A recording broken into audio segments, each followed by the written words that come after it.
Well, hello, everybody. It's a beautiful weekend. Thank you for joining us today. Super excited to have you on this show. It's the first time we've had two guests, and they're really two great, amazing guests, powerhouses. So we'll talk about them in a second. But first, let me put on my co host, the great Dr. Ian Billinghurst. Good morning, Rob, and good morning, everybody out there. Lovely to be here. Good morning. I'm at a slightly different venue today. We're not at home. We're in my daughter's house, so the background's a bit different. That's great, and it's lovely, and it's not very far from where you live, right? You're over in the Sydney area, right? That's right, except we got lost with our nav person yesterday, and notice I used the politically correct term, nav person. Very good. Well, without further ado, let's get our guests on. So first and foremost, I want to bring on Dr. Richard Patton. So he's one of the most he calls himself the oldest living pet nutritionist in captivity, which I think is hysterical. He's consulted to huge pet food companies and zoos all over the world, actually 28 countries. So please welcome Dr. Richard Patton. Hello, doctor. Good morning. Good morning, Dr. Richard.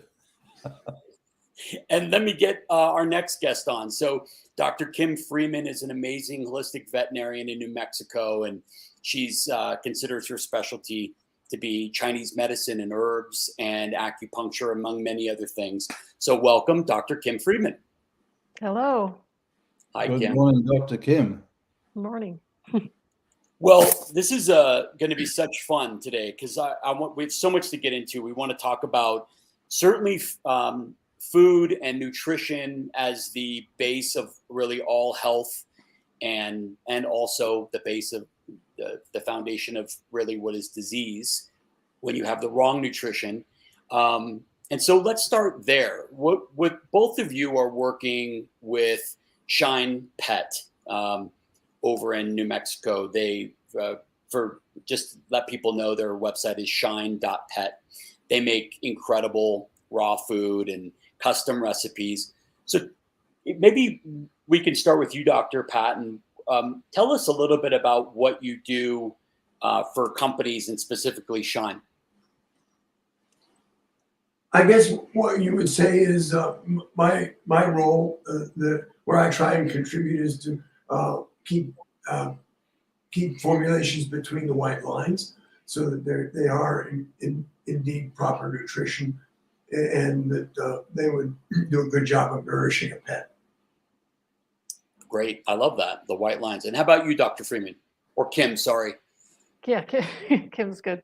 Well, Shine definitely has had great recipes from the get-go, and that's before my time, and I definitely give all of the kudos to the prior contributors and Sandy for working together to make really good recipes. And then my real pleasure is to work with them in like fine-tuning recipes. We've worked on making different balances as far as traditional Chinese medicine, the hot, cold, and neutral aspect of foods, and then some of the like food safety and veterinary community acceptance of foods. We have a gently cooked line that is pretty well accepted among all the local veterinarians, and as well as the raw foods. And then I have formulated a couple of specialty diets that are just super handy for me. That's how it started, is to be really helpful for the really common afflictions, like really common digestive ailments, early kidney disease in dogs, and then a cancer support diet. So, wow, that's awesome. Yeah. Wasn't it Hippocrates that he said, "Let food be thy"? I'm probably paraphrasing, but "Let food be thy medicine." So, how is it both of you think about food as medicine? So when we think about these custom formulas, I mean, how is it you think about them when you look at formulating them? I can talk first. Yeah. for the basic diets, I think that is exactly true, that food is medicine, and good nutrition really supports a healthy body. And then if you already have some pre-existing issues, it's nice to have a formula that supports your body to maybe heal or at least really maintain your health. But yeah, no, I couldn't agree more that you are what you eat, and that's been the, for my own like personal health all the way through every animal that I've had, including the current one. If you just look at all the successes around changing an animal's diet and having them get better, it's pretty impressive. How about you, Richard? I tend to take the broad view that the physician or the veterinarian fixes things when they're broken, and our role in nutrition is to keep them from breaking in the first place. And an illustration might be a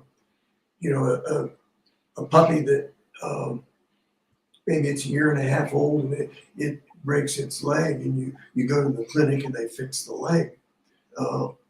But the reason it broke was because calcium was inadequate for the past year. And so nutrition is, it's not a crisis. It just slowly gets worse and worse till something else is a crisis. Can I ask a question of you both, listening to talk? When you formulate your pet foods, do you say the dog needs these nutrients and I'm going to find the food that will provide those nutrients? Or do you turn the question around and look at the food that these animals ate and say, if I feed the food these animals ate during evolution, this will provide the nutrients they need? Or is it a combination of both when you're formulating your pet foods? Kim, you go first. Yeah, sure. I think that's a great question. I just had this discussion with my husband about, how dogs have evolved with us for such a long time and what they maybe need now versus what they needed back before they were with humans, and then being stuck in the middle because we're in a modern world, of course, and what's available. So, I've said, at least jokingly, that the most the most appropriate diet might be that my dog actually catches the rabbit and then eats the whole rabbit and the things that she thinks she needs. But in a modern world, that doesn't exactly work. So we, at least for formulating Shine recipes, try to take what's available that pets do like as well, and then what's affordable. So you don't just cater to the very rich, and what's very nutritious. And so they work pretty hard here in the kitchen to do that and have it be palatable and then nutritious and not have to add very much. So it's definitely balanced with a few things, like, of course, the calcium phosphorus ratio, and then we offer other support additives or powders, and to make it a little more fine-tuned. But trying to have just food in that bin is really important. So Kim, can I step in there and ask a question? One of the things you spoke about was eating a whole rabbit, and of course inside that rabbit has some pretty revolting stuff from the point of view of right. humans if we weren't to clean that rabbit out before we ate it. Mm-hmm. And so how do you go about mimicking or duplicating, say, the gut contents of that rabbit in your products? Is there a way you do that? Or do you use a supplement in any way? Yeah, I think that I do find Gussie's gut interesting in that way, because I ferment my foods, and that exact conversation has happened in like my clinical setting, especially in regard to cats. People consistently ask me what would be the normal diet of a cat then? And I say, well, it's a mouse, and it's including, so it's 50% protein, 40% fat, some very, soft, easy to digest bones, and then the gut. And the gut has these little fermented grains and greens and all the little micronutrients that are probably the missing link essentially, and that isn't really going to come from, you know, a modern diet, and it isn't what we eat either, you know, so we have all these little missing things in our diet as well. Of course, over the 30,000 years of evolution, that's been the norm. So I think animals and people have adapted to that, but we definitely do our best to come close. We sprout our grains here, so they're sitting and basically fermenting. And those are used in the formula. Really, all but 2 formulas have sprouted grains or fermented grains, essentially. So, Fabulous. yeah. Richard, how do you respond to some of that? You know, the discussion when I go to work for a client, the discussion is kind of circular, and it really doesn't matter where you get on the circle, but you always exit at the same place. And by this, I mean, they may tell me the ingredients they have, and I advise what's the best combination, or they may say, what should we get? And it tends to be more, this is what we've got, what works best. And if you're going to live in the, you know, the rat race with Big Kibble AFCO, it's their football, it's their stadium, it's their whistle. And so most of these people will end up doing what we have to make them AFCO compliant. No, fair enough, Richard. I think that's the reality of producing commercial pet food. What do you think, Rob? Yeah, that's a really great analogy. I'll probably be borrowing that. Their stadium, their game, their whistle. I like the whistle part too. And it's appropriate. So what's the difference? How do people think about homemade, you know, pet food, raw, just, you know, whole ingredient pet food, let's just call it under that umbrella? How do they think about whether there's going to be people who are watching this thinking, well, do I go raw or do I gently cook it or do I fully cook it? So how do you both think about that? We'll start with you, Kim.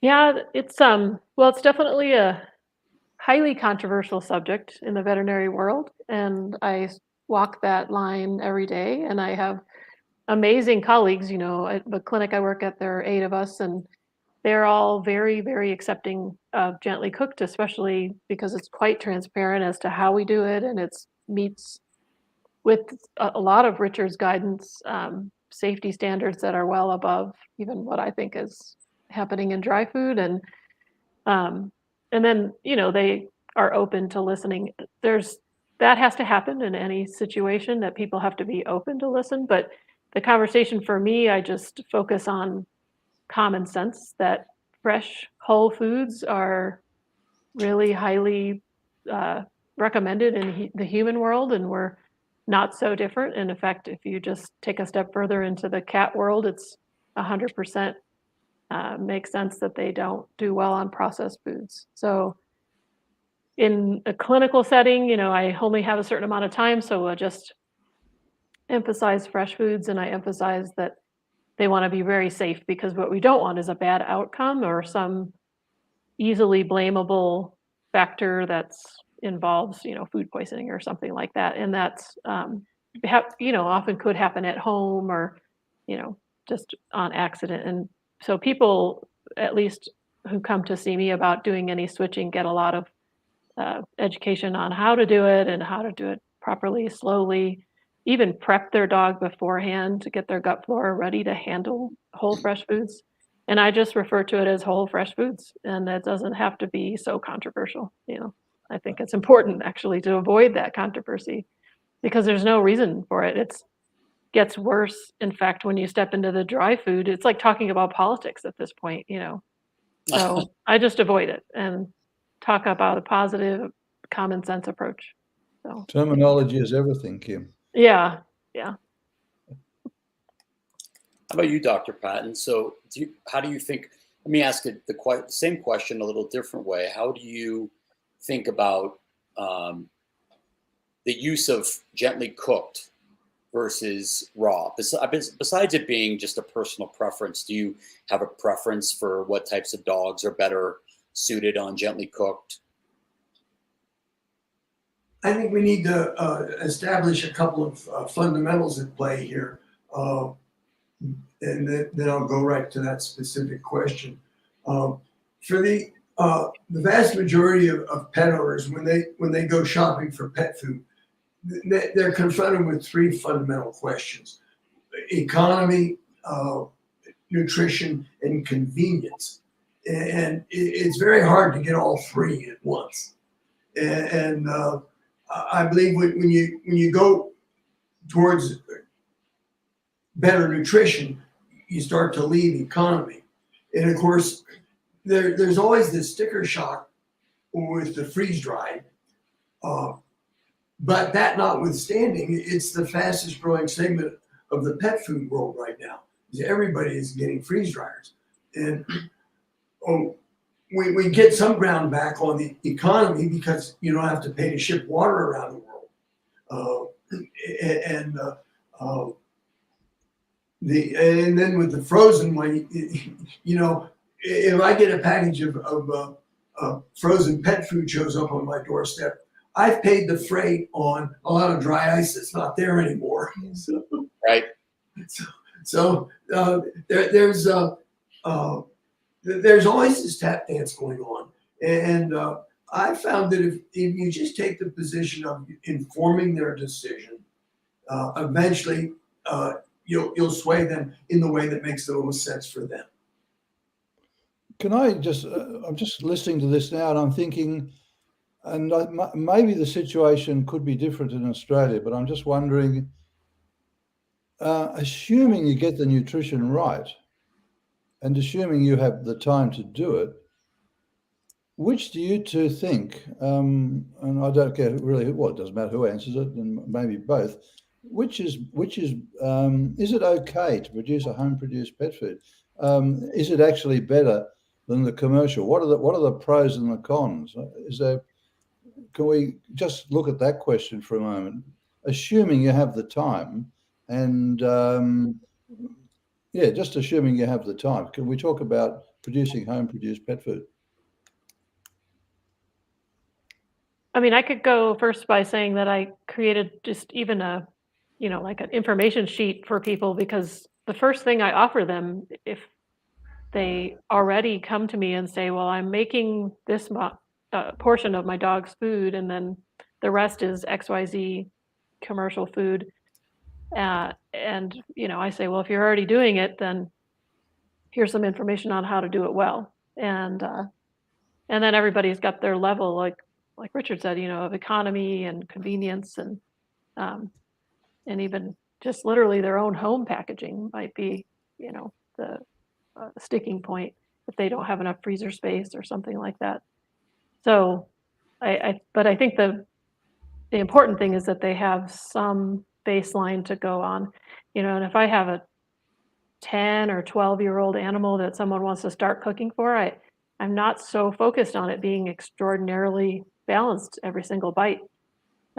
If they're young puppies, I'm going to push for it to be balanced the majority of the time. And so it just takes that extra time, and sometimes that's the entire consult, actually, is just that approach to make it easy for the owners and do a good job for the pets. But I think that's great. People, all over the world, I've traveled all over the world, and it's not that common to see a bag of dog food in the majority of the places that I've traveled. And so they're making their animals' foods, for better or for worse in some situations, but they have a basic general idea of how to do it.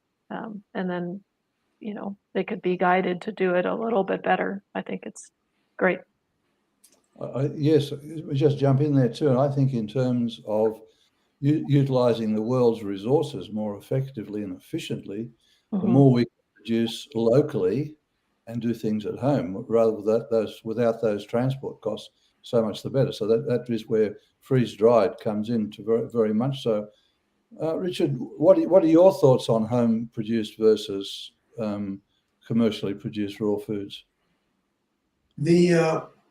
one reason I don't push my website is because people find it and find me, and so then when I get is this Hidden Dr. Richard. this pet owner that is this poodle is their absolute child, and rightly so, no problem with that.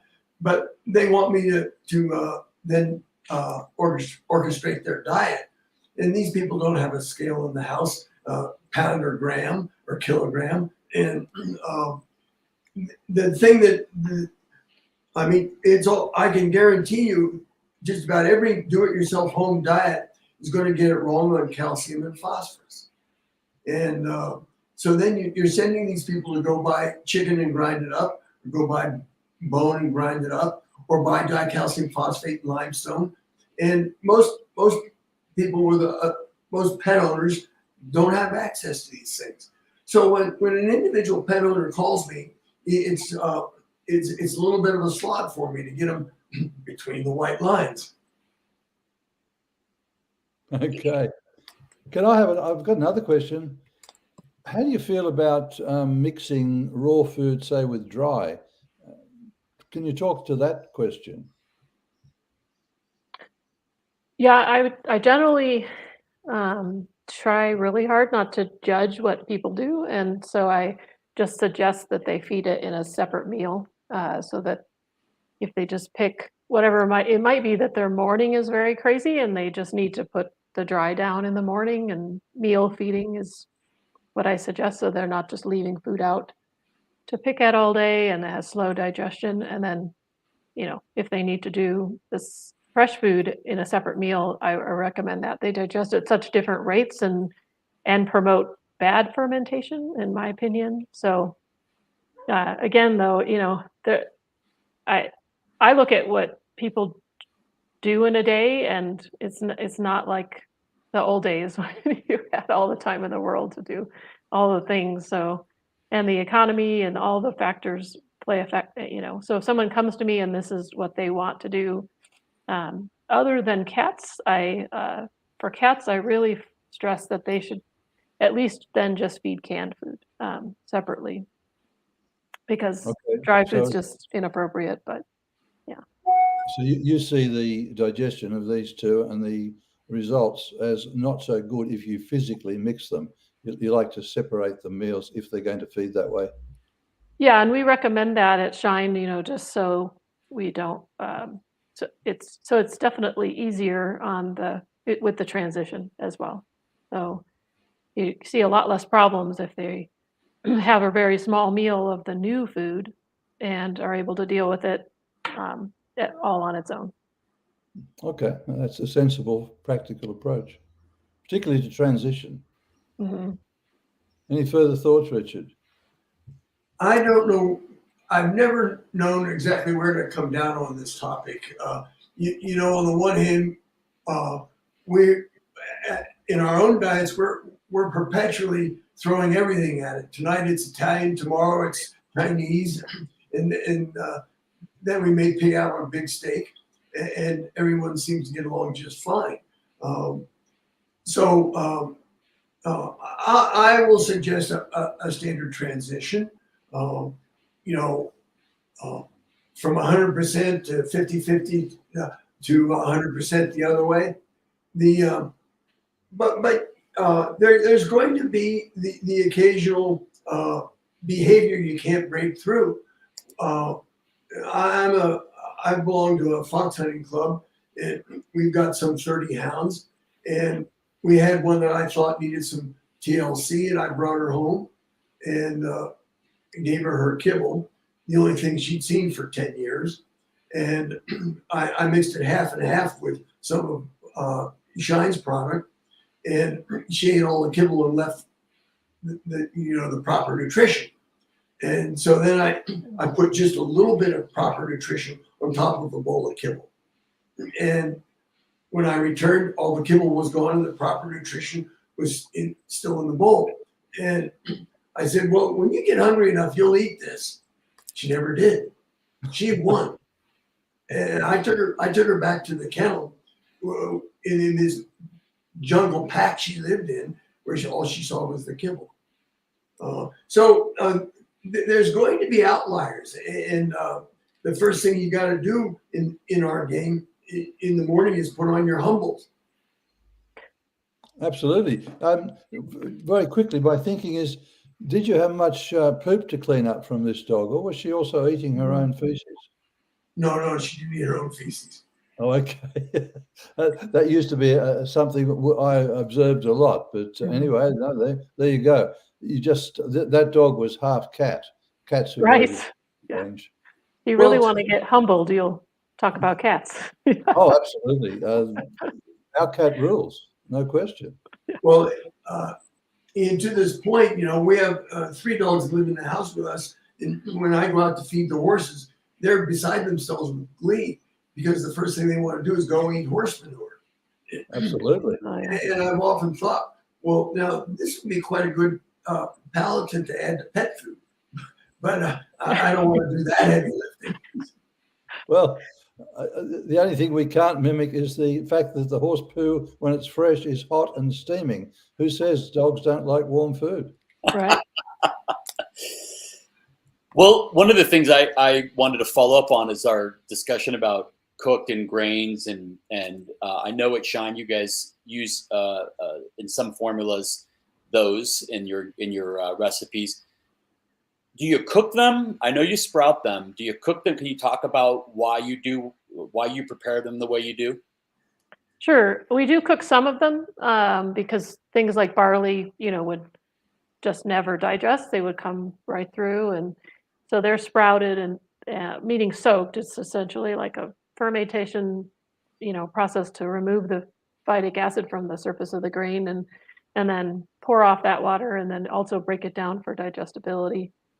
And then some of them are cooked. So some things are not, though, like oats, they don't need to be cooked at all. And they're really digestible and don't come through. And you shouldn't seafood come through, Yeah. Yeah. So and I don't know if the question was in relation to just digestibility or just the nutritional aspect of grains, but also from a Chinese medicine standpoint, it's a very balancing approach to have some warmer grains or cooler grains in different formulas to balance them essentially, or to Oh, that's interesting. yeah. Yeah, because you deal with hot and cold. hmm Yeah, on the freezers, everything is labeled. Oh, Sandy's giving me some. So she said the millet and the quinoa are cooked. Ah. But yeah, so we put on the freezers again. This is trying to just people are interested, then we want them to have as much information as possible. Or if they just want it to be easier, it's on the freezers as far as the overall energetic nature of the formula is either cold, hot, or neutral. And of course, there's a whole spectrum, but it's nice to add that layer of seasonal feeding and you can get pretty specific on those sort of things, but if it's really hot summer, your dog is always hot, panting, red tongue, seeking out cool places, very hairy. It's nice to feed a cooling or neutral food through the summer, and then you can switch to the winter if you've got that chihuahua that's constantly cold, and you can do neutral to warming foods. And then that gives you that idea of rotating their food and also getting different omega fatty acid spectrum. So That's amazing. It's funny. I'm very familiar with Chinese medicine, but I just haven't thought enough about what you're feeding, thinking of it in terms of hot and cold, and then balancing it, especially in the hot summers in the West. I mean, where yeah, especially here. That's always. I mean, I shouldn't say that's all I see, but I do see. I see 2-year-old dogs that'll be completely indeficient. That's some of this epigenetic idea, not so much genetics, but epigenetics passed down, from the previous generation. And then a lot of the, this is like talking politics, but a lot of the grain-free foods are super hot and dry and have very inappropriate ingredients in them, unfortunately, a lot of legumes, and they're probably uncooked legumes. They're just, for cost reasons, chickpeas ground up into the food and put in there, and then put in a crazy high temperature and extruded. And, so then these dogs are 2 years old and their tongues are crazy red and they're panting and they're hot and they're miserable. Wow. And I've seen a big change of just telling someone to just take it easy, but take 6 months and feed their dog a cooler food, especially if it's in the appropriate season. It's really helped. Excessive water drinking, things you might think were metabolic, but they're too young for that, but they're just showing you all the signs. So it's Wow. fascinating. And you're an expert in herbs, Kim. So I'm tell not me- expert. I'm not Well, expert in anything. Okay. I consider you an expert in herbs, Kim. But my let's just say, sister is a true expert in herbs. well, can you tell me more about, like, because there are certainly herbs that are cooling and warming. Absolutely. Yeah. Yeah. That's really the beauty. I mean, for me, Chinese medicine starts with, acupuncture's last, really.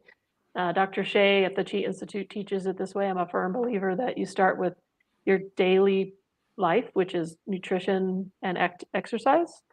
And then the second level of health or restoration of health comes with plant intake and things that, animals and humans used to treat themselves because they knew how to do that. Their bodies knew that. So the plants are there to heal us. And, it's not, I don't look at it like woo-woo medicine at all. It's the basis of pharmacology, and it's the basis of, why we would want to save the rainforest, really, is for, if only for selfish reasons. But Yeah. it's, and then last is acupuncture, when you have to intervene, and that's when the, in the old system, the doctor was only paid by people who wanted to stay healthy, so they paid him or her to keep them healthy. And then the medicine or intervention was free, and that would be treatments like acupuncture or, really intensive treatments, and that's last resort, really. Oh, that's interesting. Yeah, so fascinating to look at it that way, and it's plants are in your food, so it's the greens in different recipes, the grains, of course, but we didn't ever just eat grains without treating them somehow, like fermenting them or, taking off the seed coat to avoid all the plant's protection. Wow. Really Yeah. interesting. Well, one of the things I wanted to ask Richard about was the sweet potatoes. I did some research. I see that your sweet potatoes are cooked in some of I think all your formulas. So why choose to cook sweet potatoes as an example, Richard? This is a situation where I was told what was available and to make use of it. You shouldn't conclude from this that I'm a particularly born again fan of sweet potatoes per se. I do want to tell the story of some clients of mine that these happen to be in South Africa, and they had the conventional kind of slaughterhouse array of meats, and they put out a diet, and a little bit later they decided to put out the same diet with vegetables, and the amount of volunteer exaltation they got from their clientele kicked up dramatically when they came out with a diet with some vegetables in it. And so I've always kind of been inclined to think in terms of, well, as Dr. Billinghurst brought up at the beginning, what's primordial here? And let's kind of lean that direction. And what you see, if you go look at the primordial world, is nature made carbohydrates very hard to find. And then along comes the ag revolution, and mankind makes carbohydrates very easy to find. And just because we have all these enzymes that digest carbohydrates doesn't mean that they're good for us, any more than the fact that we have alcohol dehydrogenase but it doesn't mean that you can drink all the alcohol you want. And so, I mean, fermentation has been around as long as mankind, and we're taking advantage of fermentation all the time. You know, hard liquors and wines and beer and kimchi, and when you look at what's going on here, in every case, the bacteria have removed, they've fermented on the sugars, and so when you lean towards fermentation, as far as I'm concerned, you're leaning towards a better diet. It's devoid of soluble carbohydrate. Well, interesting, great. Well, Ian, do you want to add to that? I do actually. Our modern veterinary world, because they're finding in their research that modern dogs have more amylase, which is the pancreatic enzyme for digesting carbohydrates. That's a reason to feed processed pet food, which are rich in carbohydrates.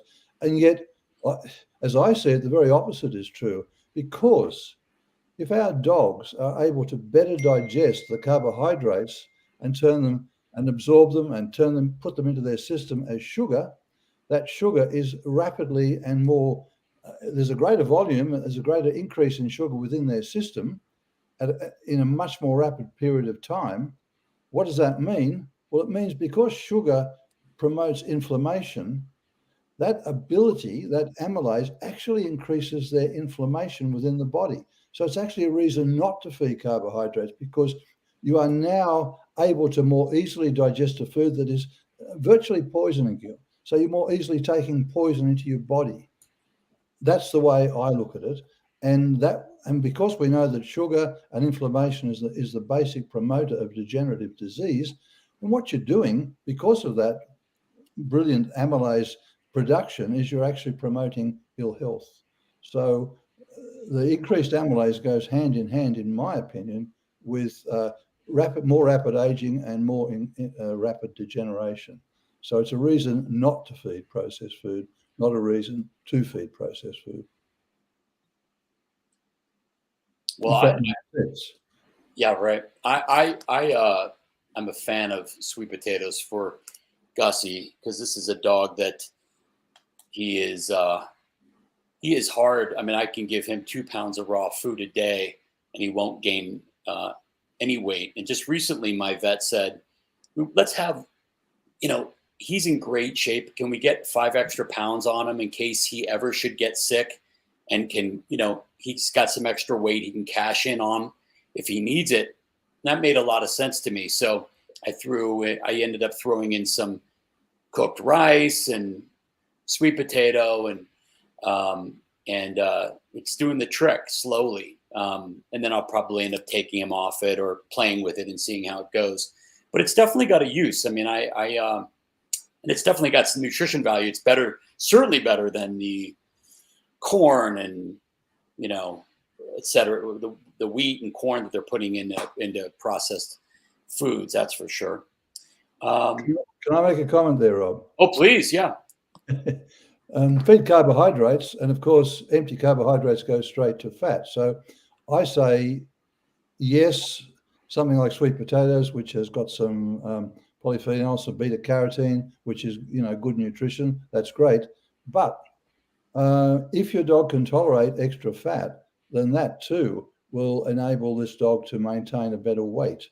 And so is it really a toss-up? Which way do you go? Do you feed the carbohydrates or the fat to fat? And from my evolutionary point of view, I believe the answer is fat if the dog can tolerate it. But again, we have to play around with that with individual dogs. Ian, I give him a great mix of offal. I give him tons of tripe. I give him tons of extra scraps of fat. I mean, sure, I could probably find some more, but this dog gets a lot of fat.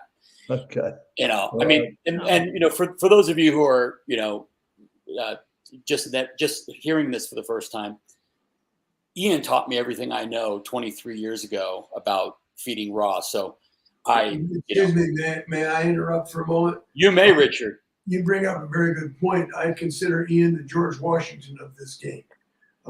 And we all wouldn't be sitting here today if he hadn't started the ball rolling years ago. So I wanted to be sure I wanted to make sure that you got your acknowledgement in this regard, Ian. Didn't he have an axe, that fellow, and was cutting down trees? Was that the answer? That's right. That's right. Well, I disavow that part of me. That's great. Well, that's very nice, Richard. Thank you for that. Well, let's do a really fun little video that Kim was kind to send. I sent a sample, Ian, of Gussie's gut to Richard and Kim, and she was kind enough to record a video, which is so cool. And she just sent it to me. So let's play it now. This is her adorable dog, Grace. This is Grace, and she's the taste tester for Marty's Meals, Shine Foods, and she's extraordinarily picky. It's unreal. So I opened up Gussie's gut. Thought we'd see what happens with it just open and dry, and she attacked me. This is something she never does to anything ever except dead rabbits and things like that. Yeah. So I think that's a go. We'll see what happens on day 3, because that's pretty common that day 3 is suddenly a very different story. Don't you just love Grace's expressive eyebrows and Yeah. her eye expression? It's just wonderful. She's gorgeous. Thank you. The eyes were the best. Well, thank you for that. That's a great video, Kim. So thank you. Yeah. What happened? We're dying to know what happened on day 3.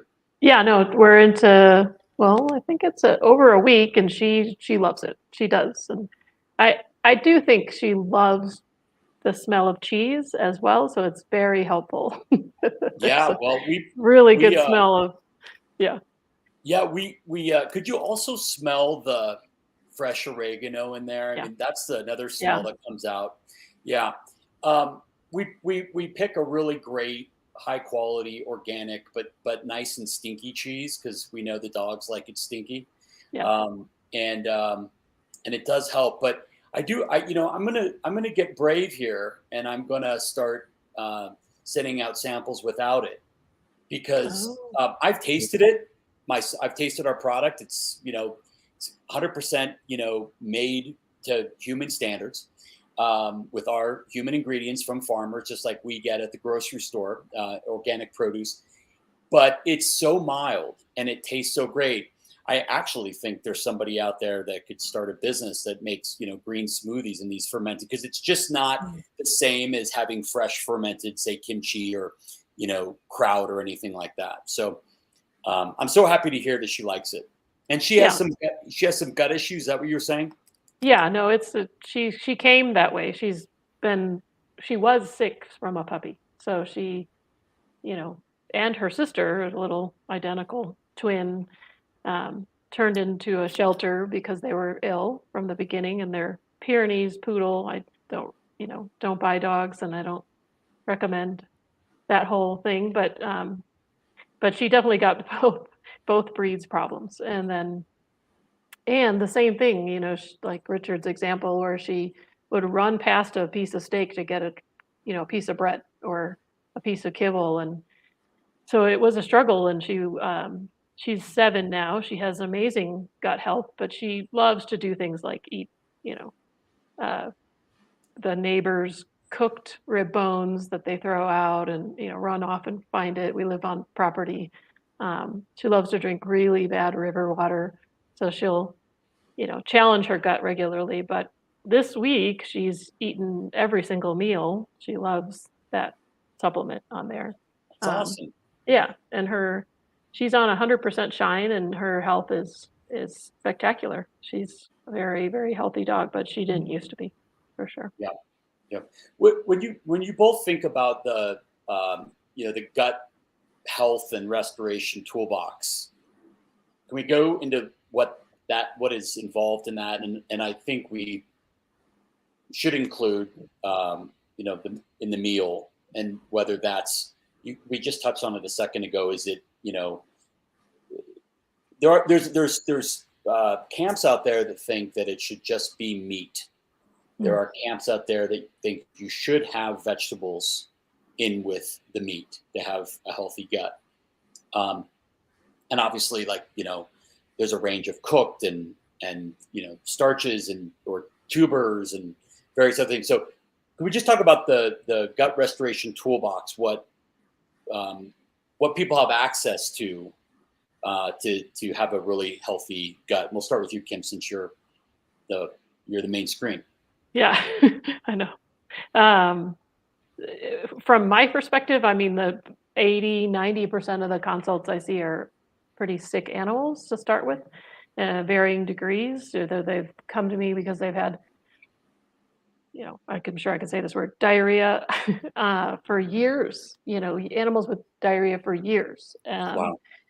Or they're just off for a short bit of time, but it has become chronic. And the worst ones that's upset me the most, really, or stress me out, I guess, are the puppies and the kittens. They come in and they're that way from the beginning. So, I try to mix Western and Eastern medicine pretty well, but of course you can't, you can't do everything. But if I can, I'll do some basic testing. If I can, I send out, have the people send out animal biome testing. That company is doing amazing work with the, cataloging the normal and healthy gut biome.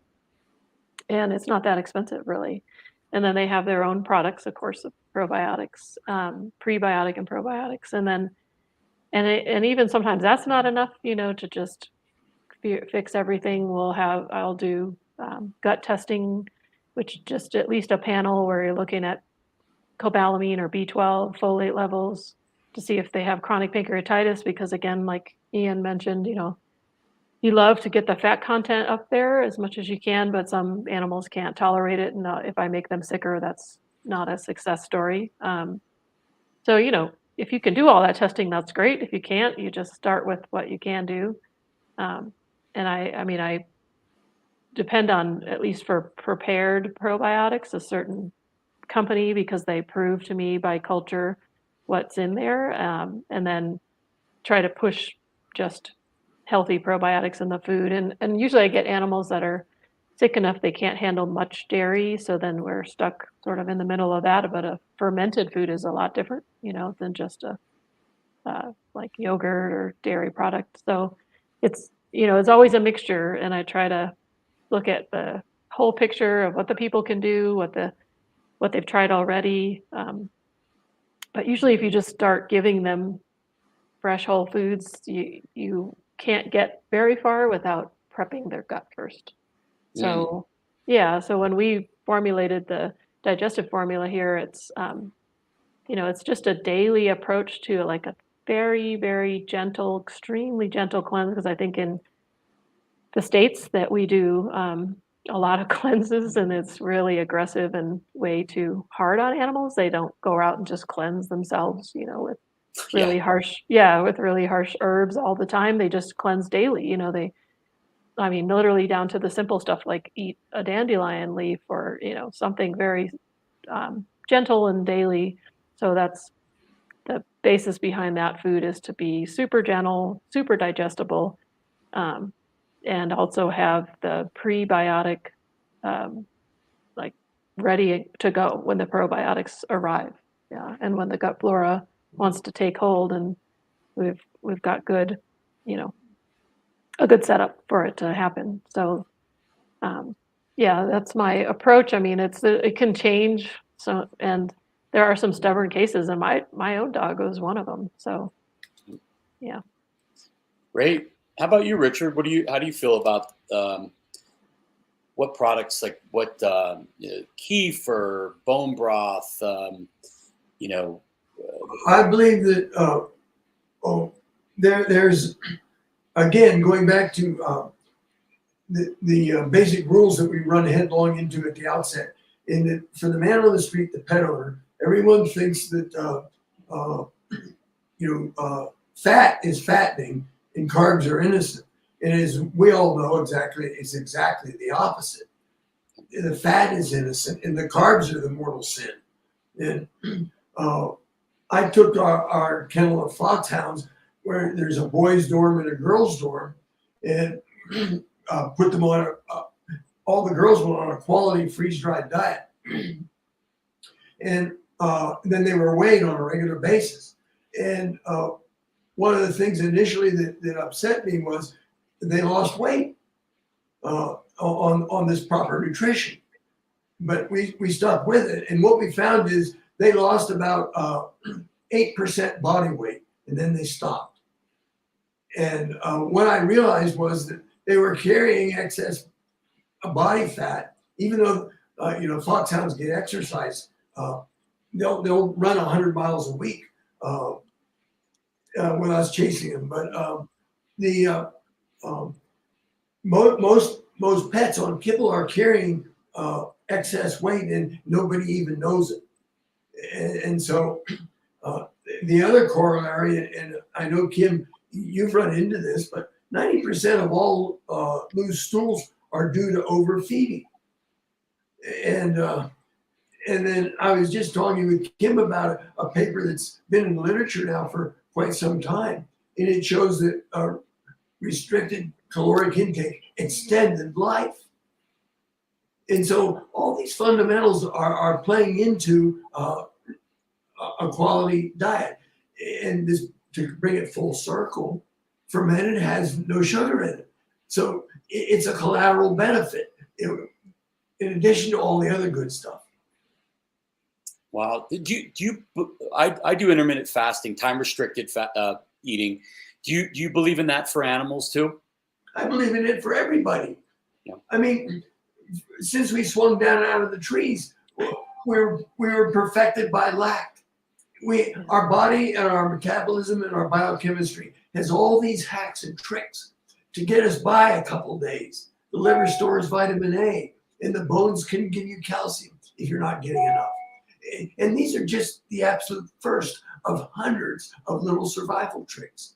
So I definitely believe in, well, as an example, our thinking will get shaped by AFCO, or even if you go to the grocery store to buy 1-a-day vitamin pills, it talks about minimum recommended daily allowance, as if you don't get this every day, you're going to become ill. And exactly the opposite is true. Your body, when it sees it, will get what it needs, and then it has a way to get by till later. And our entire genetic machinery is set up to handle it that way. Richard, that's fantastic what you're saying. I've had a thought for some time that, I've always said, make balance over time, and there's been some good reasons for that. And I'm actually wondering now, particularly with intermittent fasting and that sort of thing, if it may be, and I just want your thoughts on this, that,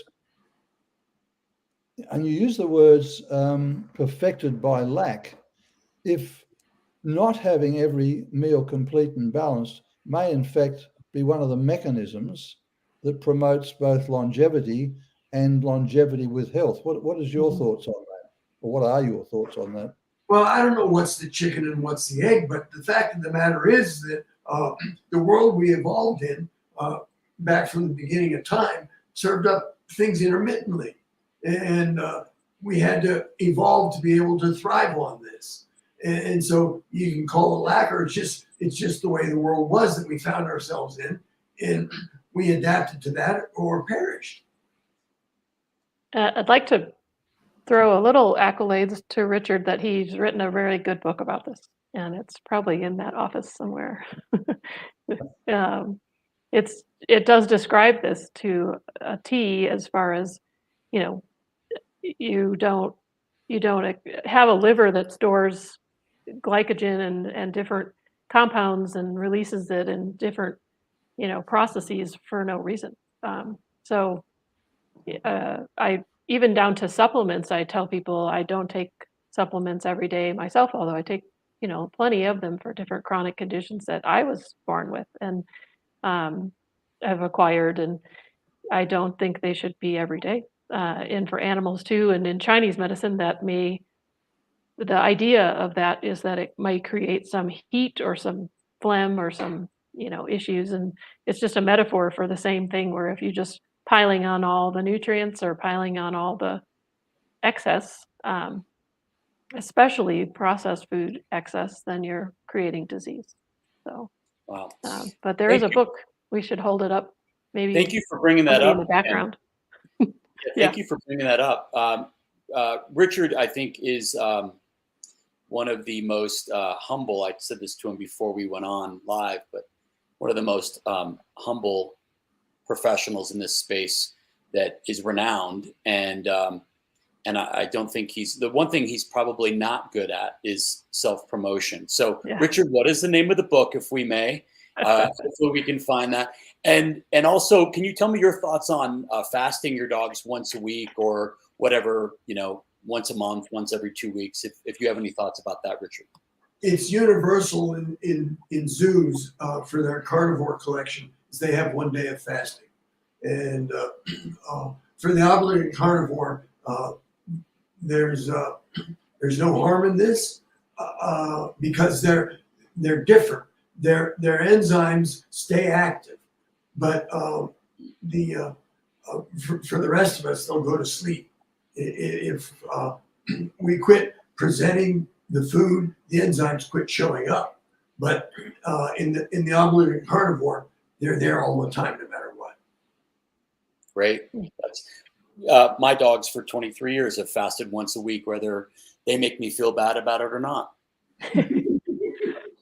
Yeah, I'm I sure tell they people, I typically tell people, because I'm also dealing with a clientele who feels really bad or sad about fasting, that, if it's a day that you skipped lunch because you were busy, it's a day your dog can skip dinner, or at the very least, and that's very healthy.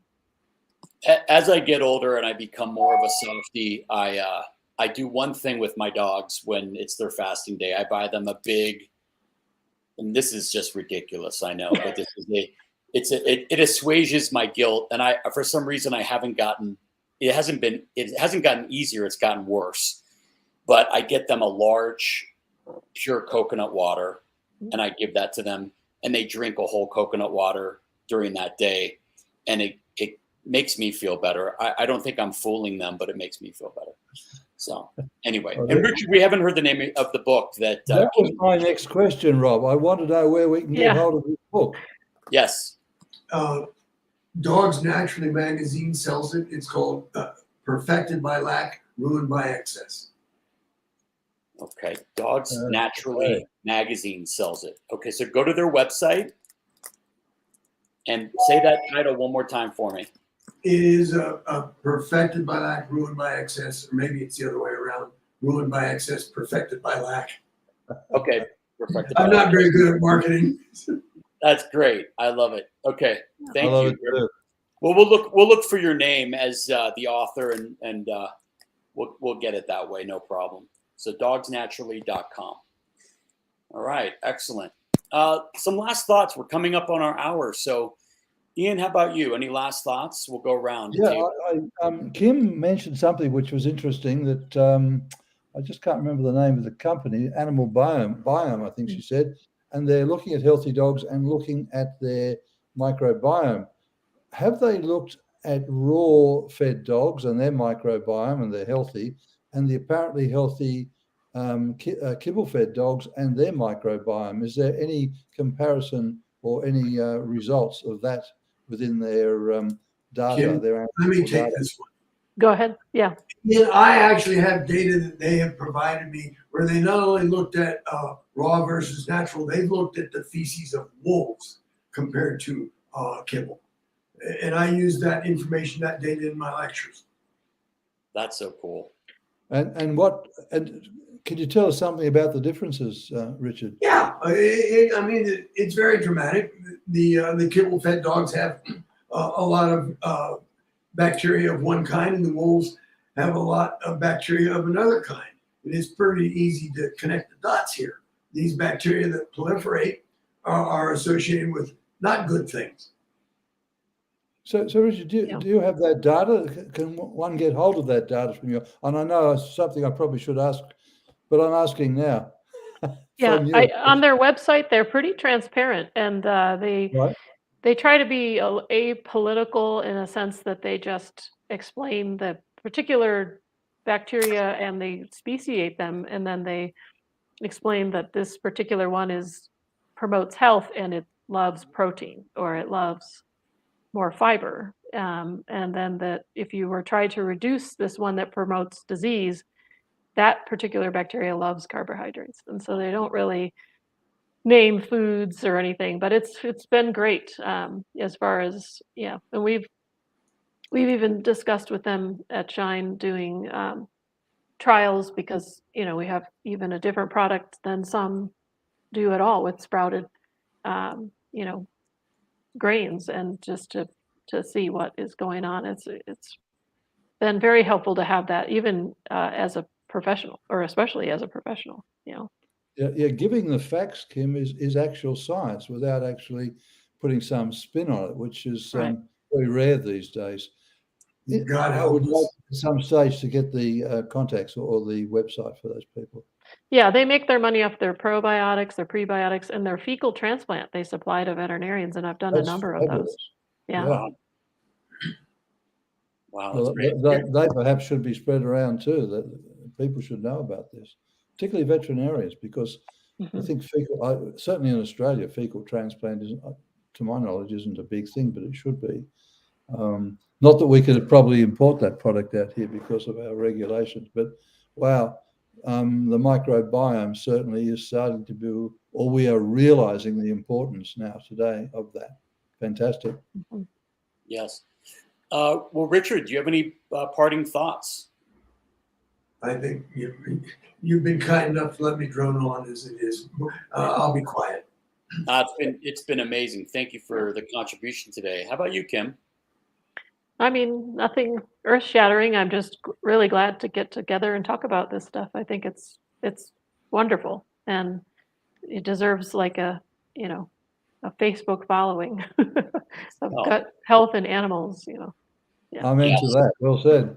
Yes. Well, with that, we'll end the hour, and thank you all for being with us today. Thank you for the audience being with us today. And Richard, it was a pleasure. Kim, real pleasure, and of course, Thank Ian, you. always a pleasure, sir.